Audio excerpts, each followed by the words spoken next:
It's not about gender roles. It's not about who cooks and who leads. Masculine and feminine are forces, not stereotypes. Like masculine equals aggressive or logical and dominant, and feminine equals soft, emotional, passive. People confuse gender roles with actual forces, but that's not what these energies actually are. We've been taught a watered down version of the truth. They said masculine means power and feminine means weakness. They lied. People have got it all wrong. Masculine energy is not loud, it's present. Masculine energy is stillness, direction, structure. It's the sun, steady, focused, dependable, the part of you that holds space, takes action, and creates form. And then we've got feminine energy, which is not soft, it's wild, deep, transformational. It's the ocean, the storm,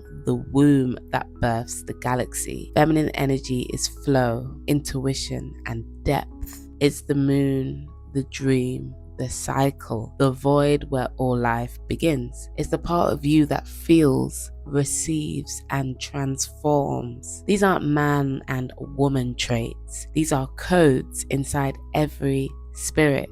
You need both to be whole. This isn't about men versus women. Every spirit carries both. The goal was never to choose one. The goal is to learn how to balance them. When the masculine leads without force and the feminine flows without fear, creation happens. Not from conflict, from union. But when they're wounded, that's when the chaos begins. So let's talk a little bit about the wounded masculine and the wounded feminine. So the wounded masculine controls instead of clarity. He's controlling instead of having a clear mind. There's aggression instead of taking action. Dominance out of fear. Emotionless and cold. These are all traits of the wounded masculine. He doesn't lead, he controls.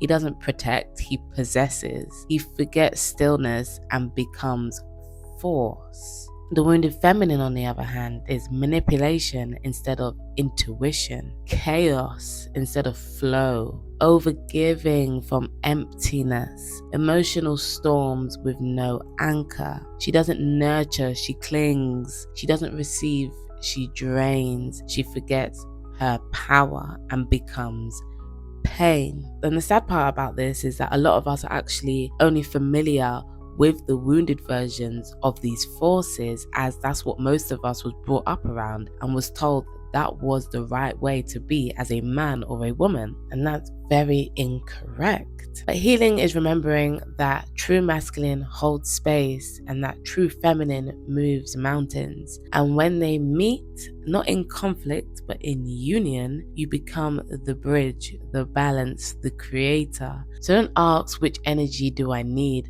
Ask instead, where am I wounded and what would it feel like to come home back to your natural and divine feminine and masculine traits that we all have in us naturally. It's just most of us are very wounded. Don't think of gender roles, think of frequency, because when those energies align within you, you stop surviving and you just start creating.